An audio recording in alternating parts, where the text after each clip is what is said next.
مفيش حاجة اسمها الشرطة ممنوع اللي هي تدخل. بصوا يا جماعة، بخصوص مشكلة مراسي مفيش حاجة اسمها الشرطة ممنوع اللي هي تدخل خالص، ولا في حاجة اسمها مراسي. مفيش مراسي دي احنا نلغي لك العقد بتاعك، ما تجيش تسكن معانا، هي مراسي. ما تجيش ما تقوليش مراسي، ولا تقول لي مراسي، ولا تقول لي الشرطة ممنوع اللي هي تدخل، عشان بس ما حدش يضحك علينا يا جماعة بالله عليكم. يعني لما هتحصل جريمة هنجيب فضائيين؟ يعني نجيب فضائيين تحقق في الجريمة، ولا في شرطة بتدخل؟ ما فيش شرطة يعني لما هتحصل جريمة او تحصل سرقة هنقول معلش يا جماعة اركبوا طيارة وروحوا الارجنتين اعملوا محضر، او روحوا السعوديه، او روحوا الامارات يعملوا محضر؟ فقلنا يا جماعه بس ما تقولوش حاجات تضحك الناس علينا. هي الناس دي برضه اللي كانت بتقعد تقول اصل بتتبني العاصمه الاداريه الجديده علشان هم هيسيبوا الناس تموت في العاصمه الاداريه القديمه. يا جماعه كلام بيضحك الناس علينا برضه مع الوقت كده، بتقعد تتفرج عليه تقول ايه الهبل ده. هي برضه الناس دي وهي صغيره كانت بتقعد تقول لك يوم القيامه يوم الجمعه اللي جايه. كبروا شويه بقى معاهم كشوفات الجنه والنار، مين هيدخل الجنه ومين هيدخل النار. اللي هناك ده هيدخل الجنه، الست اللي هناك دي هتدخل النار، اللي هناك ده بص هيقف نص نص، وهيقف يتقال له كذا وهيتقال له. معاهم نتائج من الكنترول. في واحده ست عايشه عندها مكانها في مراسي، وعندها جارها برضو عنده المكان بتاعه في جارها لازق فيها في نفس المكان. حصلت مشكله ما بينها وما بين جارها، في فيصل في الجنينه على روايه السيده. في فيصل في الجنينه، فيصل ده محطوط فيه زرع، الزرع دوت جاي على مساحه الجار معترض عليه. هي الست حاطه مأمنه نفسها بالزرع ده. الراجل دخل شال الزرع ده، فهي قالت له انت شلت الزرع ليه؟ حطت الزرع تاني. الراجل شال الزرع، كلمه منه كلمه منها، هوب اللي قاله واللي اتقال واللي رحنا واللي راحوا. قامت المشكله، اتصلت بالنجده، النجده جت، وصلت النجده، وقف الضابط بتاع النجدة وقف عند العميد المسؤول عن الامن بتاع مراسي. بيبقى في عميد كده، في اماكن بتجيب ضباط متقاعده بتبقى هي مسؤوله الامن في المكان. فبتبقى ايه الفكره بتاعت الضباط دي؟ هو في ضابط اهو انت بتيجي تتعامل معاه، داخل لي جهه بداخله تفتش، لازم تعدي على الضابط ده الاول يشوف تصاريحك اللي انت مسموح لك اللي انت تخش تفتش ولا لا. وده برضو بيظبط الدنيا، عشان في نصابين كتير ماشيين في الشارع يقول لك انا من الجهه الفلانيه، انا من الجهه العلانيه، ويخشوا ياخدوا فلوس من الناس. فما طبعا دي ناس نصابه، واما الناس بتطلب الكارنيهات بتاعتهم فيقع في موظف حقيقي، فالموظف الحقيقي يقول له طب انت بقى طلبت مني الكارنيه، طب انا هفرمك بقى في حقي وحقك. فاهم انت؟ ففي مشكله نفسيه عند الناس يا جماعه منتشره. فالمهم فالعميد ده بيعدي عليه بلاوي، اللي هو بيبقى مسؤول اللي مين داخل ومين اللي طالع، داخل تفتش، داخل تعمل، داخل من الجهه الفلانيه، من الجهه العلانيه، يعدي يشوف ورقك انت رايح فين، داخل فين، جاي كذا. حصلت مشكله جوه، مش هتبقى سبهلله بقى، الامن بيجيب اصحاب المشكله دول على البوابه، الشرطه تعالي تعاملي، ولا سايبين الدنيا سبهلله ولا سايبين الدنيا، بس مفيش حاجه اسمها ممنوع اللي هو يدخل. المهم الست حصلت مشاده على كلامها ما بينها وما بين ضابط النجده، فضابط النجده في النص قال لا انا مش داخل، انا ممنوع ان انا ادخل.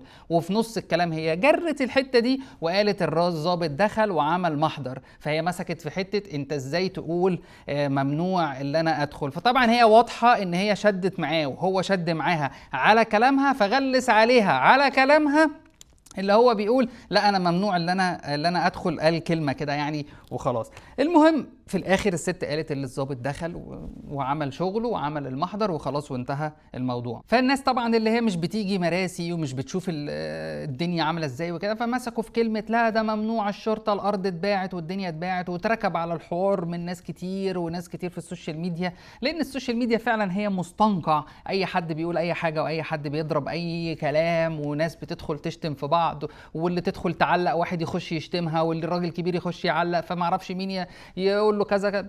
هي دي السوشيال ميديا، يعني هي دي السوشيال. يعني انا في ناس عندي كمحمود طلبه، في ناس بتخش مثلا تشتم، انا حتى مش بمسح تعليق، يعني مش هقول لك بعمل له بلوك ولا باخد اجراء، انا حتى مش بمسح تعليقه، بكبر دماغي. طب في حاجات الشرطه فعلا ممنوع اللي هي تتعامل عليها او مش مسموح اللي هي تتعامل عليها؟ طبعا اي دوله فيها حاجات الشرطه فعلا مش مسموح. اديك مثال، بس هو المثال هيبقى صغير وفي تفاصيل كتير، بس انا هديك القشور بتاعته عشان تقرب المسافات. انت دلوقتي عندك مثلا البحر، فانت حاطط في البحر جيت سكي، موتوسيكل بقى البحر وعمال تجري بيه والكلام ده كله، قام واحد قاعد على الميه انزعج من الصوت، قام اتصل بالنجده قال لهم مثلا، انا بدي مثال يعني، قال لهم في جيت سكي على الميه عامل لي ازعاج.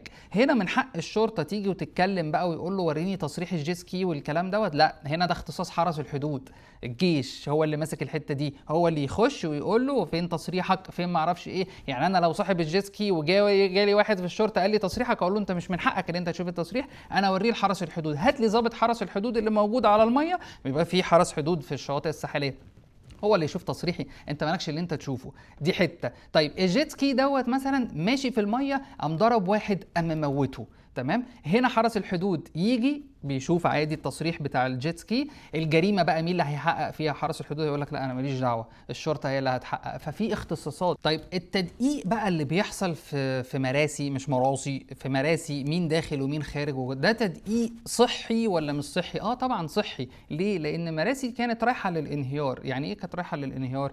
يعني كل واحد مأجر. هو مين اللي زعلان في مراسي ان مين داخل ومين اللي زعلان؟ اللي عايز يأجر الشاليه بتاعه عشان يجيب الاقساط بتاعته ومش عارف يأجره دلوقتي. ليه؟ انت دلوقتي بقيت بتشتري. انا دلوقتي شاري فيلا في مراسي، فانا دلوقتي قاعد مع اسرتي وقاعد ومستقنيس وكل الكلام ده، قمت انت جيت قاعد في الفيلا اللي جنبي، قمت مأجرها لناس من شباب 9 8 شباب جم قعدوا فيها وشغلوا مهرجانات واندال اندال اندال، والله ما فيكم جدعان، وعمال بقى عامل لي دوشه عشان حضرتك انت عايز تدفع القسط بتاعك، فجايب لي ناس. لا يا باشا، ممنوع ان انت تدخلي الناس. انت ساكن، خش انت واسرتك بس، قرايبك، اسرتك الدرجه بتاعتك دي. انما انت عايز بقى تحت اي بند، اصل ده ابن خالتي وده ابن عمتي وده كان اخويا في الرضاعه ودي اختي في الرضاعه ودي ما اعرفش ايه، وتقلب لي المكان كله تبقى مراسي، تبقى انت ماشي كده اكنك ماشي على ريد كاربت، انت ماشي انت واسرتك، وفي ناس بقى عماله تتنح على الرايح واللي جاي. ما أنا نفس اللي بيحصل في مدينتي دلوقتي على فكره. الناس بتتمشى،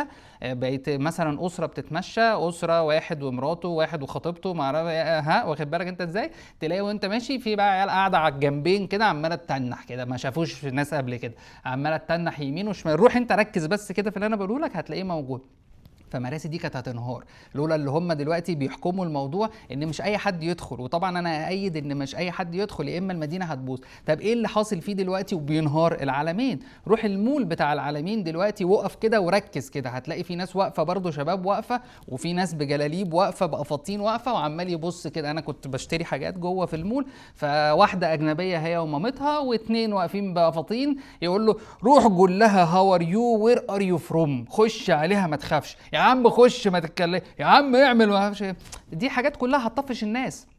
احنا عندنا مشكله في السلوك هتطفش الناس. ففكره اللي مراسي بتشوف مين اللي هيدخل، انا كلامي هنا بقى مش على الشرطه اللي هي تدخل ولا لا، بس انا بتكلم فيه اللي هي بتدقق بقى في مين داخل اصلا كناس، ومين خارج، وكم كيو ار كود هيديه للناس، وكم كيو ار كود هتديه على البحر، وكم كيو ار كود.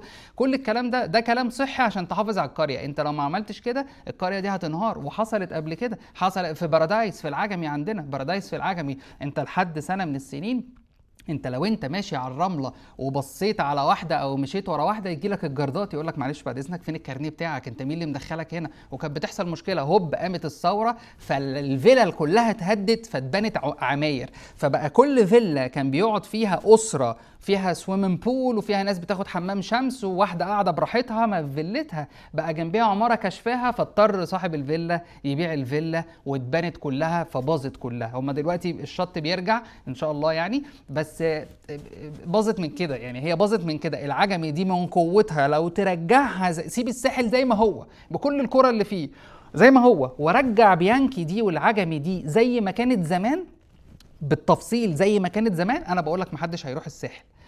فهي انهارت. فمراسي لو اتفتحت، والكرة كمان اللي اتفتحت، اللي هو اي حد يخش يلا اشتري كيو ار كود واجر واعمل، والكرة بقى اللاكجري لو اي حد بقى عمال يدخل فيها خلاص انهارت. خلاص هي هتنهار. المشكله بتاعت السيده اللي هي اتكلمت فيها، ان المشكله اللي انا شايفها من وجهه نظري كمحمود طلبه، ان فعلا الضابط ممكن يكون ايه، حصلت المشاده على كلامها اللي هي بتقول حصلت مشاده ما بينها وما بين الضابط. ممكن يكون هو رمى لها كلمه غلس عليها، لا طب والله انا ممنوع ان انا ادخل. هو هيتسال بقى في الحته دي، انت ليه تقول لها ما شفتش شغلك، وليه تقول لها ممنوع ان انت تدخل؟ هو طبعا في مصر ما فيش حد بيتحمل نتيجة كلامه خالص. دي حاجة أنا شايفها أما نزلت ما بقابلش، يعني عدد نادر جدا من اللي يقول كلمة ويتمسك من لسانه فعلا ويتحملها. يعني أنا بقيت نادرا لما بتعامل مع ناس فعلا تقدر تتمسك من لسانها، رجالة تتمسك من لسانها. طبعا كله هينكر، وهو أكيد هيقول لك لا والله أنا ما قلتش أي حاجة. الفيصل هنا هيكون الشهود، لو هم فعلا هيشهدوا بالحق ويقولوا الموضوع، والكاميرات لو هي أوديو فعلا الصوت هيبان، صوت وصورة والكاميرا. وفي الآخر هي قالت إن الضابط دخل وعمل المحضر. فيا جماعة ما تروجوش لفكرة ان ممنوع الشرطه ان هي تدخل مراسي ولا تروج لفكره ان هي اسمها مراسي. يعني هي الاثنين دول ده غلط. ومراسي دي انت يتلغى العقد بتاعك، ما تجيش تسكن عندنا، ما تجيش. انما هي شرطه بتدخل، طبعا بتدخل، ومفيش حاجه اسمها الشرطه ما تدخلش. الموضوع تنظيمي بحت، تنظيمي وتنظيمي كويس بس.